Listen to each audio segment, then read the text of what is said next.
Quero que você abra comigo o Evangelho de Mateus, nós vamos ler o capítulo 5. Nós vamos ler do 27 ao 30.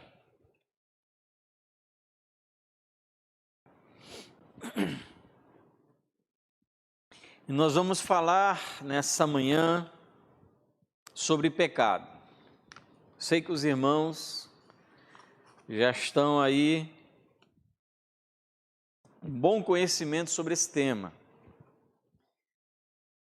Mas como o assunto é sempre complexo e o pecado é algo muito presente na nossa realidade, nós queremos aí talvez acrescentar algo mais no conhecimento dos irmãos acerca da grande pecaminosidade do pecado, o quão sujo, o quão pecaminoso o pecado é.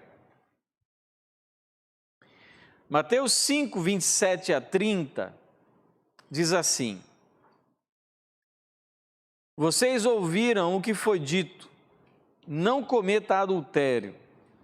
Eu, porém, lhes digo, todo aquele que olhar para uma mulher com intenção impura, já cometeu adultério com ela no seu coração. Se o olho direito leva você a tropeçar, arranque-o e jogue-o fora, pois é preferível você perder uma parte do seu corpo do que ter o corpo inteiro lançado no inferno. E se a sua mão direita leva você a tropeçar, corte-a e jogue-a fora, pois é preferível você perder uma parte do seu corpo do que o corpo inteiro ir para o inferno. Que o Senhor nessa manhã nos alerte mais uma vez sobre o risco do pecado em nossa vida, que nós pedimos em nome de Jesus. Amém. Queridos, esse texto de Mateus 5, 27 a 30, talvez o 29 e o 30, sejam mais conhecidos e causem um estranhamento muito grande quando nós lemos. É muito fácil você dizer, arranca um olho, arranca uma mão. E o que Jesus então quer dizer quando Ele nos dá essa orientação de que é melhor você arrancar um dos seus olhos e entrar cego de um olho no céu do que com os dois no inferno, e você também arrancar uma mão e entrar no céu com apenas uma mão ou com as duas no inferno. Jesus ele começa fazendo uma contraposição entre o entendimento dos religiosos daquela época, fariseus, sacerdotes, do entendimento que eles tinham do pecado e o que realmente era o pecado. Para um fariseu, um religioso, um sacerdote, o grande debate, a grande questão que envolvia o pecado não era outra coisa senão a atitude externa. Era uma prática que pudesse ser condenada especificamente por algum tipo de mandamento, os mandamentos, claro, presentes na lei de Moisés, e essa pessoa então pudesse ser conduzida a algum júri humano. Então, o que se considerava como pecado naquela época? É o que as pessoas faziam, eram os atos exteriores, aquilo que ocupava as suas atitudes, aquilo que ocupava o seu comportamento. Então, o pecado não era odiar, era matar alguém. Então, os fariseus não estavam preocupados com o que acontecia no interior das pessoas, com o que ocupava as suas mentes, os seus corações, os seus sentimentos. Você podia ser a pior pessoa do mundo por dentro, desde que as suas ações, elas estivessem de acordo com a lei. E esse simplesmente é o pensamento religioso. O pensamento religioso, ele se fundamenta na desconexão entre o interior e o exterior. Isso é ser uma pessoa religiosa, falsamente religiosa. É você ser uma coisa por dentro, uma pessoa desprezível, vil, orgulhosa, soberba, odiosa, com péssimos pensamentos, com péssimos sentimentos, mas se a sua atitude exterior está de acordo com a sua religião, No pensamento farisaico, está tudo bem, porque você não pode ser acusado, não pode ser conduzido a um júri. Então, se ninguém vê, se ninguém percebe, se ninguém sente, não há com que você se preocupar. Então, na mente de um fariseu, pode odiar, pode olhar e desejar uma mulher no seu coração, desde que isso não conduza você a atitudes exteriores. Porque se você agir, se você ultrapassar o sentimento da ira para a tentativa de homicídio ou o homicídio, você pode ser julgado pela lei. Se você ultrapassar aquele limite entre o desejo pecaminoso pela mulher do seu próximo e você então adulterar com ela, você pode então ser julgado. Então o fariseu, ele não estava preocupado com o que acontecia dentro das pessoas, porque eles não tinham poder sobre isso, eles não conseguiam alcançar o interior, a mente, o coração, os sentimentos, não tinha como alcançar, julgar aquilo que era tão interior e pessoal. A única coisa que eles conseguiam controlar, dominar, pelo medo, pela imposição da aplicação da lei, eram as atitudes exteriores. Então eles não tinham absolutamente nenhuma preocupação com o interior, o coração, os sentimentos, a mente, não tinham preocupação nenhuma em relação a isso. Então, eles condenavam as pessoas com base nas suas atitudes. Então, isso, claro, e percebendo como eram os fariseus, né? E a gente vê então, porque Jesus ele chama a atenção para isso, que eles, um grande hábito do fariseu, né? Você sabe que era a responsabilidade do homem cuidar do pai e da mãe após a velhice. Quando eles não podiam mais trabalhar, o homem, principalmente o homem mais velho, era o responsável e por isso que ele herdava a maior parte da herança, né? O primogênito, para que ele tivesse condição de cuidar do seu pai e da mãe quando eles não pudessem mais trabalhar. Então, o que os fariseus faziam? Eles votavam, eles devotavam o seu patrimônio ao Senhor. E quando o pai e a mãe vinham pedir alguma coisa, o que ele falava? Eu não posso dispor disso porque é corbã, porque é consagrado. Ou seja, eles encontravam uma brecha na própria lei de Moisés para não cumprir aquilo que a lei fazia, aquilo que a lei dizia. Isso que, olha o coração do fariseu. Por isso que Jesus diz, vocês por fora são como sepulcros caiados. Por fora são brancos, mas por dentro são cheios de imundícia. Então você vê que Jesus está sempre conduzindo a pessoa a ultrapassar as atitudes exteriores. Porque não é o exterior que controla o interior, é o interior que controla o nosso exterior. E nesses dois versículos, né, principalmente o 29 e o 30, o Senhor ele vai nos ensinar acerca do verdadeiro caráter do pecado, de tal forma que viéssemos a abandoná-lo, a abominá-lo e abandoná-lo. Então, o que Jesus quer dizer e ensinar para a gente em Mateus 5, 27 a 30, é o tipo de sentimento e relação que nós devemos ter com o pecado. Não é somente Deus que deve abominar o pecado. Deus abomina e nós sabemos disso. Qualquer tipo de pecado, independente do tamanho, independente da seriedade ou gravidade que nós consideramos, todo pecado diante de Deus, ele é considerado abominável. E nós também somos levados pela palavra do Senhor a considerarmos o pecado como algo a ser abominado. Mas por que compreender o que é pecado?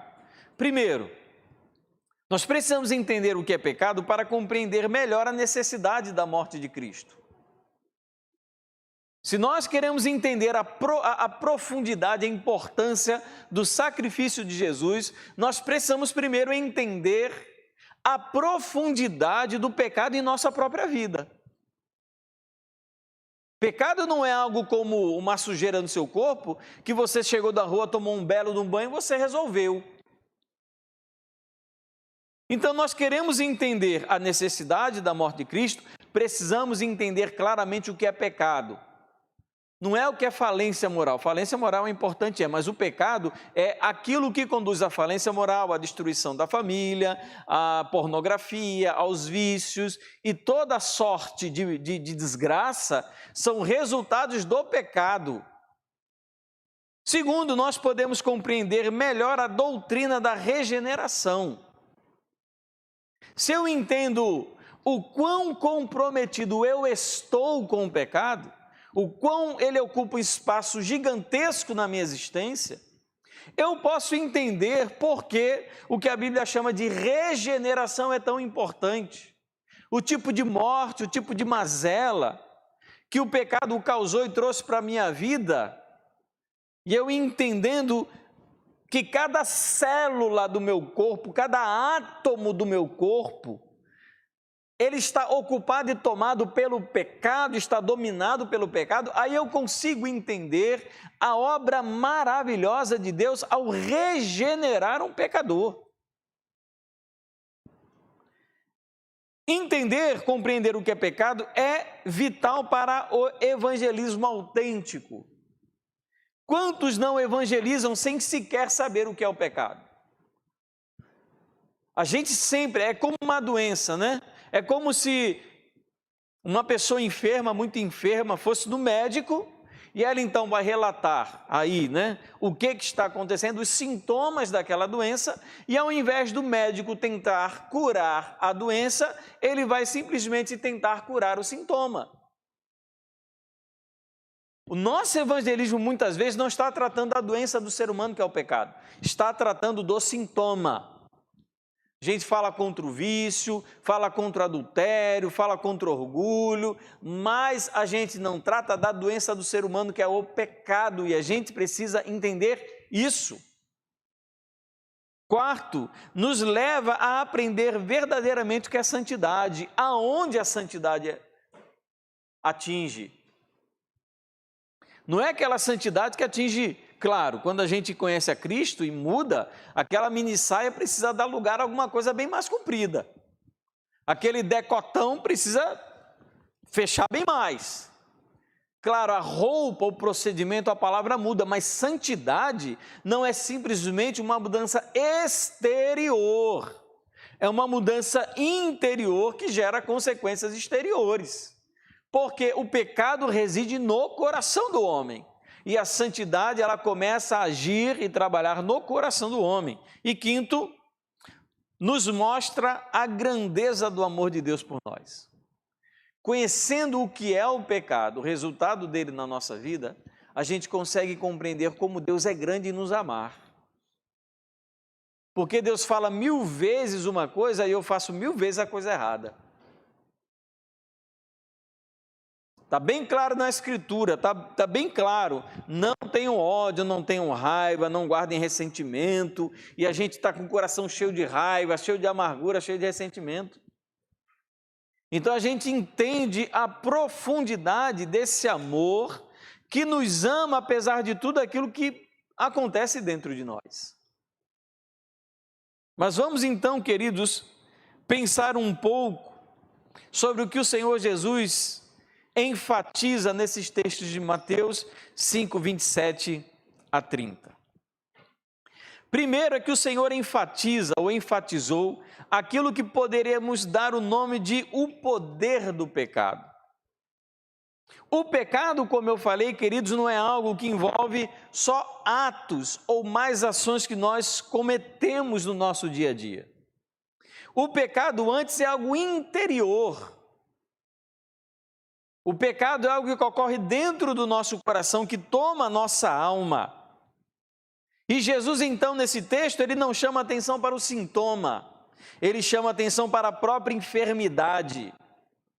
Aquilo que realmente é o problema, a problemática, a grande questão da nossa vida, a nossa grande enfermidade, a nossa grande doença, aquilo que nos ocupa, que nos toma e nos leva a fazer coisa que nós não queríamos fazer, mas somos forçados por causa da nossa própria natureza. É dessa forma que o pecado ele precisa ser entendido em Mateus capítulo 5, 27 em diante. O pecado é uma força que nos domina, que nos toma, que nos captura, que nos sequestra, que nos conduz a fazer as coisas que nós sabemos que são erradas.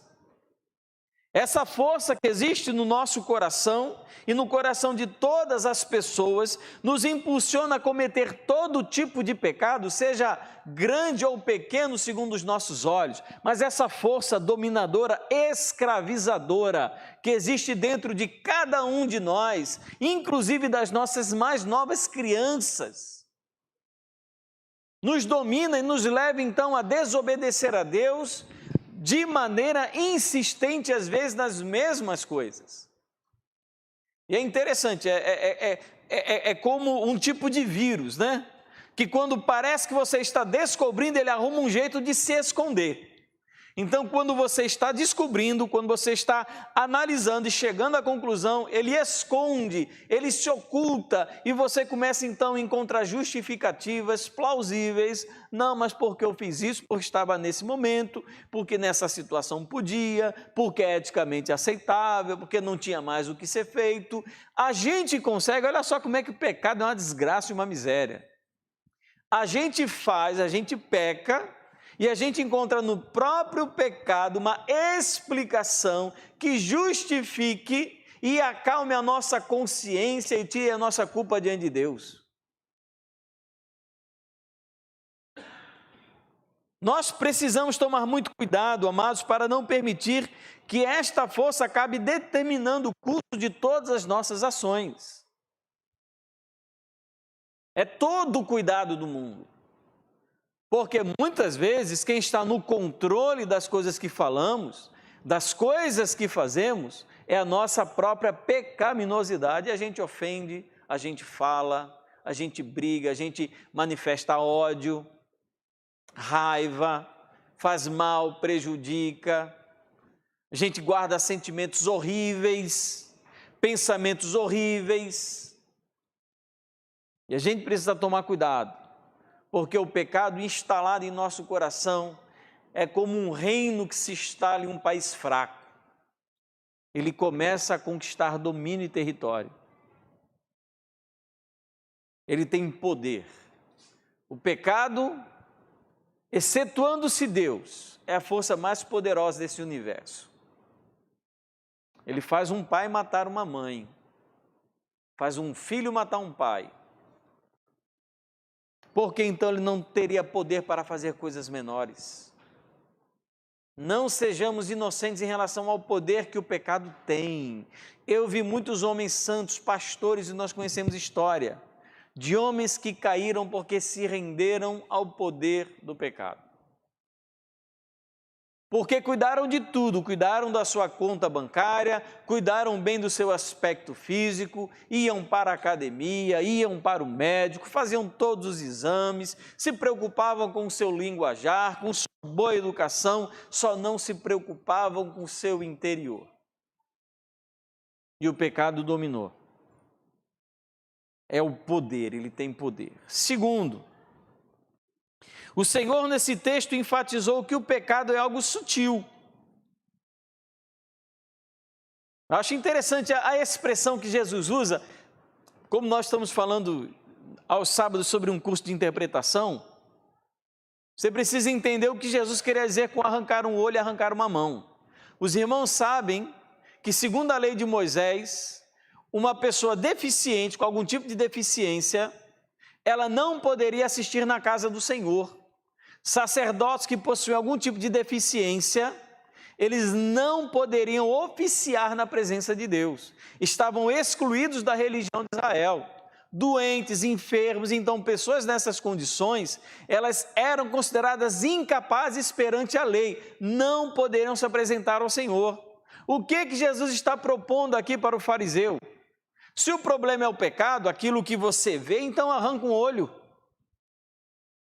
Se o problema é a sua mão, arranca a sua mão. Ele está chocando os fariseus acerca da seriedade do pecado.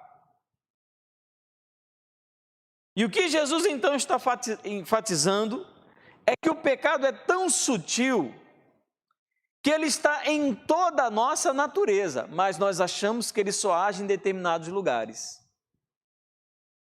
Ele está em você como um todo, ocupa toda a sua vida, cada uma das suas áreas, ocupa a sua área familiar, a sua área de trabalho, ele ocupa as suas palavras, ocupa aquilo que você ouve, aquilo que você pensa, aquilo que você faz, ocupa tudo. Está em toda a nossa natureza. Se nós formos com toda sinceridade nos avaliar, nós vamos chegar à conclusão de que constantemente passam por nossas mentes pensamentos impuros, desejos pecaminosos, todo tipo de imundície e podridão.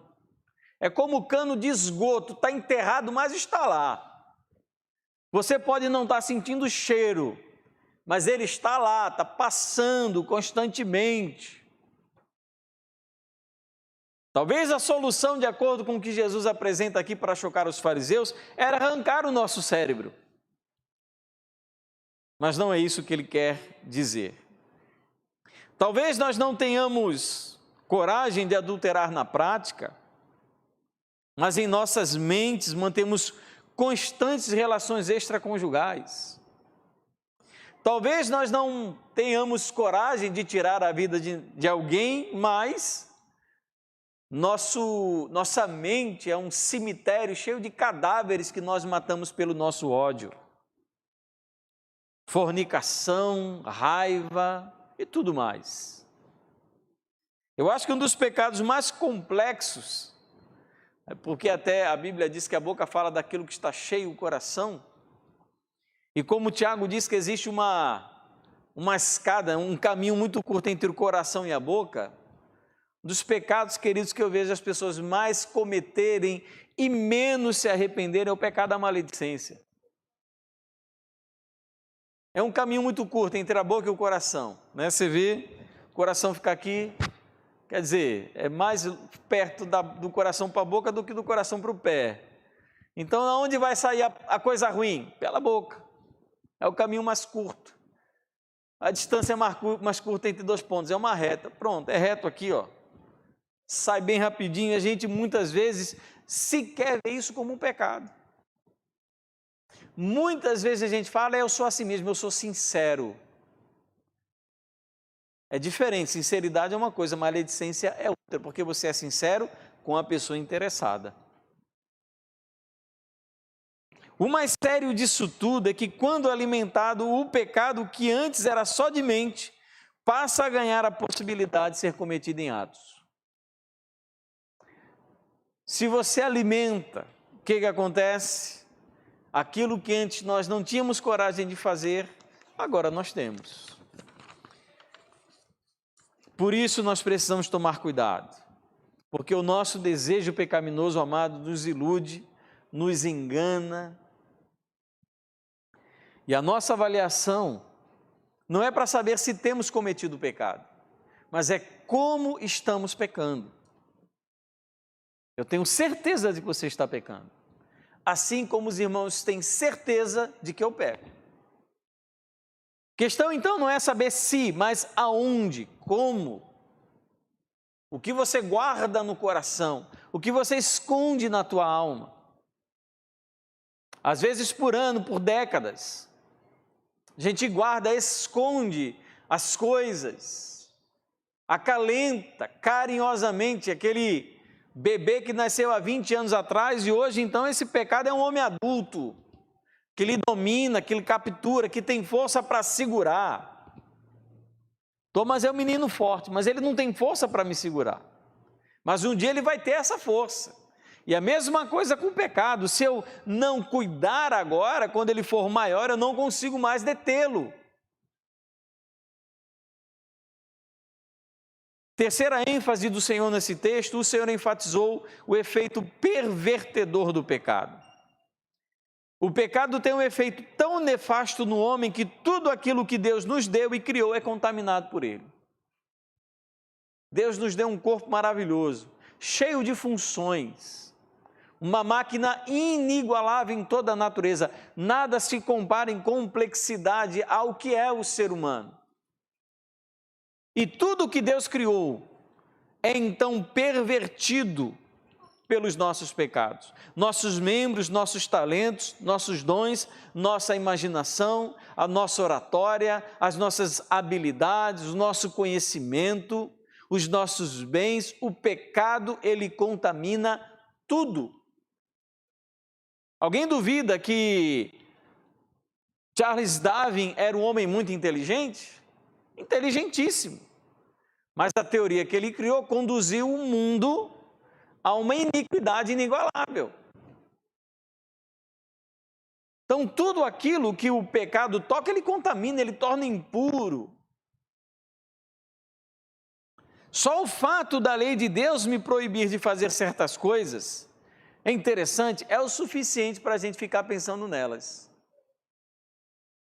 Se você diz assim, não come esse bolo, na sua mente você já começa a se ver comendo aquele bolo. Eu estou pensando em mim nesse momento. Não come esse açaí. E a coisa que a gente vem na nossa mente é o quê? É a gente comendo açaí, né, filho? Primeira coisa que vem à mente. Se fala, olha, cuidado que essa mulher bonita, ela tem um marido. O que vem na nossa mente? A gente flertando com a mulher dos outros. Isso é o quê? É a força, é o efeito pervertedor do pecado em nós. Romanos 1, capítulo 30, é interessante esse texto, diz que o homem é inventor de males. Até a criatividade humana foi corrompida pelo pecado. A gente consegue criar um foguete da mesma maneira que consegue criar um genocídio. A gente consegue criar uma máquina capaz de analisar o corpo humano em detalhes da mesma maneira que a gente consegue construir uma bomba. Inventores de males. Então nós não podemos descuidar, pois em toda a nossa vida ele pode surgir a qualquer momento. É um inimigo constante, o pecado, ele perverte absolutamente tudo, seja pela idade, pelo grau de instrução, pelo estado civil, todos, absolutamente todos estão pervertidos por causa do pecado. Uma quarta e última ênfase do Senhor é que o Senhor enfatizou que o pecado é algo destrutivo. O pecado não só introduziu a morte no mundo, ele introduziu a morte dentro do próprio homem. O homem, a partir da morte, ele começa a morrer. Ele destrói a nossa relação com Deus. Ele destrói a nossa própria vida. E ele também destrói a vida das pessoas que nos rodeiam. Quem aqui tem algum parente envolvido com droga, como isso prejudica a pessoa, quem está do lado da pessoa e toda a família daquela pessoa? Um pai que decide então adulterar, ele destrói a sua vida, a vida daquela pessoa com quem ele adultera, da esposa, dos filhos, de toda a família. Então o pecado ele tem um poder altamente destrutivo, tão destrutivo que a recomendação do Senhor em Mateus 5 é que você prefira perder um dos seus membros, porque a destruição do pecado conduz ao homem para o inferno. Então, destruir uma família, você acha que é algo sério? Mais sério é a consequência eterna do pecado que ele comete. O mínimo que o pecado produz na vida de alguém é matar a pessoa. Porque o resultado eterno é a destruição no inferno. É perecer eternamente, afastado da presença do Senhor. Então o pecado ele destrói. Por que vivemos numa sociedade como na qual vivemos? Porque a gente tem notícia de filho sendo morto por pai e por mãe. Violência, estupro, roubo, morte, guerras, doenças. É o pecado que destrói, que corrói, que acaba. Tudo aquilo que Deus fez, perfeito, maravilhoso. Então o pecado destrói o que nos rodeia e nos destrói por dentro. E eu queria concluir fazendo 4 aplicações. Primeira, não brinque com o pecado. Nós devemos tratar o pecado com a mesma seriedade com que o Senhor Jesus trata nesse texto. Literalmente, nós não vamos arrancar os nossos olhos, cortar as nossas mãos, mas nós precisamos encarar o pecado como algo sério, por menores que sejam esses pecados, por mais rápido que eles sejam cometidos. Pecado é como água com sal no ferro. Com o tempo ele corrói. Vai corroendo, às vezes pouquinho, devagar, né? Você deixa ali, ou então na beira da praia, vem aquela maresia, aquelas gotículas levadas pelo vento, e quando pega no ferro, você não percebe hoje, não percebe amanhã, mas daqui a pouco você vê que a ferrugem começa a tomar conta de tudo. Então não brinque com o pecado, o tempo de você se livrar dele é hoje. Segunda conclusão, amado, segunda aplicação, não diminua a seriedade do pecado. Não busque desculpas e justificativas pelo que você fez, ou pelo que passa por dentro de você. Ah, a culpa é de fulano, né? Como Adão e Eva. Deus perguntou para Adão, como cabeça daquela família, o que aconteceu, Adão? Você comeu do fruto que eu disse que você não deveria comer. Aí o que ele fala, a mulher que tu me deste, me deu e eu comi. Aí ele pergunta, Eva, o que você fez? Eva disse, olha, a serpente me deu e eu comi. Quer dizer, ninguém disse, não, eu comi porque eu quis.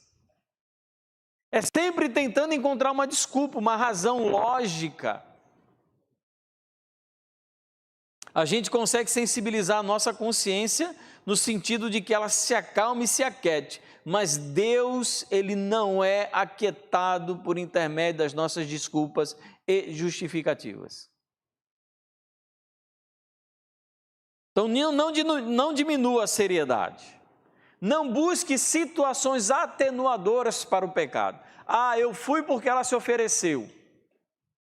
Como se isso diminuísse a sua iniquidade. Então, não diminua a seriedade do pecado. Terceiro, você só não se acha tão pecador por falta de sinceridade e não por falta de pecado. Você não se acha tão pecador quanto você é, não se identifica com um pecador tão desprezível quanto qualquer outro, não é porque você peca pouco, é porque você tem pouca sinceridade no seu coração. É porque o seu coração ainda não foi devidamente apresentado a você mesmo. Devemos olhar para o pecado pelo padrão de Deus e não pelo nosso padrão. Preciso aprender a olhar para o pecado como Deus vê o pecado. Mesmo tipo de relação, de sentimento que Deus tem em relação ao pecado, é a maneira como eu devo enxergar o pecado. Como um Deus tão santo que nós cantamos aqui, um Deus, até o nome dele é santo.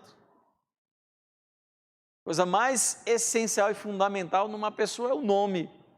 Até o nome dele é santo. E qual o tipo, então, de sentimento que um Deus santo tem pelo pecado? E quarto e último, para o pecado, o tratamento sempre deve ser radical. Não se brinca com ele. É tão sério quanto se extrair um membro enfermo. Aquele membro que a pessoa tem que extrair, porque senão lhe custará a própria vida. A nossa relação com o pecado deve ser assim: radicalmente abandonar todo tipo de pecado que cometemos. Porque fazendo isso estamos abrindo mão de algo capaz de tirar a nossa vida. Ou você tira a mão ou você morre. Ou você tira os seus olhos ou você morre. Espiritualmente, não se aplica isso de maneira literal. Na medicina, sim.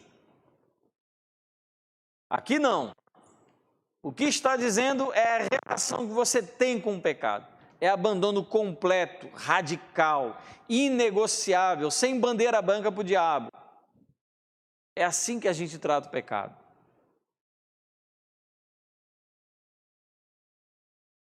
A gente tem hoje, né, eu estava conversando com um irmão em Cristo, e ele estava falando a mim, né, sobre essa questão hoje, como a pornografia está tomando conta das pessoas. Como está viciando, minto, né, isso foi outra conversa, eu vi isso num podcast, não sei se era um psicólogo conversando e falando sobre o processo que acontece na mente da pessoa por causa da pornografia. Quais eram as áreas ativadas e como aquilo de fato levava a pessoa ao vício. Como se trata com radicalismo. Um dos partidos, eu não vou citar porque eu não lembro o nome, mas claro que é um partido de uma visão à esquerda. Eles estão querendo defender que todas as instituições, principalmente religiosas no Brasil, que tratam com dependentes químicos, sejam proibidos de aplicar abstinência. Ou seja, estão querendo proibir que instituições que cuidam de pessoas em drogadição, que queiram se libertar do vício, que essas pessoas passem pela terapia da abstinência, ou seja, que a essas pessoas seja garantido o direito de usar droga dentro da instituição.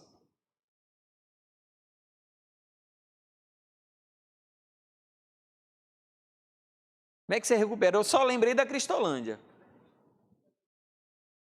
Existe uma instituição que representa essas instituições religiosas, né, a maioria evangélica, nacional, que está tentando lutar para dizer que não é possível. Como é que você trata uma pessoa dentro de uma instituição? Você tem que garantir que a pessoa tenha acesso à droga. A nossa relação com o pecado é radical, a minha relação com o pecado. E sabe o que acontece, amados? A gente gosta de ser radical com o pecado dos outros. O nosso dedo para apontar o pecado dos outros é desse tamanho. Mas o nosso dedo para apontar para o nosso pecado é bem pequenininho.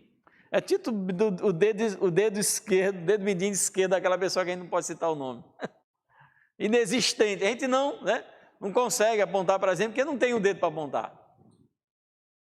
Mas para a vida dos outros, a gente é ligeiro, rápido e muito cirúrgico. Mas a questão aqui é como eu lido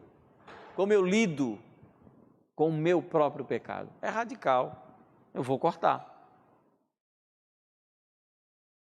Se é essa internet que está me conduzindo a pecar, eu preciso dar um jeito de, em algum momento da minha vida, ou alguém, ou minha esposa, ou meu pai, ter controle sobre isso. Eu preciso entregar o controle da minha vida. Se eu estou deixando de orar porque eu estou assistindo muita série de Netflix, eu preciso dar esse controle para alguém. Porque nós não devemos, queridos, facilitar para o pecado, a gente tem que ser radical com ele. Assim como você vai no médico, a ferida gigantesca no seu pé, e o médico diz, olha, ou a gente, infelizmente, vai ter que amputar seu pé, ou você vai morrer. Radical. A gente não brinca com ele. E acima de tudo, amados, para concluir, a gente tem que agradecer a um Deus gracioso, porque mesmo diante desse estado de tanta iniquidade em nosso coração, Ele nos ama. Ele nos ama e nos conduz a uma vida de arrependimento, de restauração e renovação. Ele não nos despreza, a gente despreza o outro, a gente despreza o pecador, a gente não gosta de ser desprezado por ninguém, mas os outros a gente despreza. Deus, Ele não despreza a gente, Ele sabe que nós somos, e Ele então tem misericórdia de pecadores como nós. Queridos, que nós então busquemos uma vida santa, diante do Senhor uma vida santa, e que nós lutemos com todas as nossas forças contra esse pecado que de maneira tão insidiosa, tão maligna, tem nos assediado. Amém, queridos? Vamos orar ao Senhor.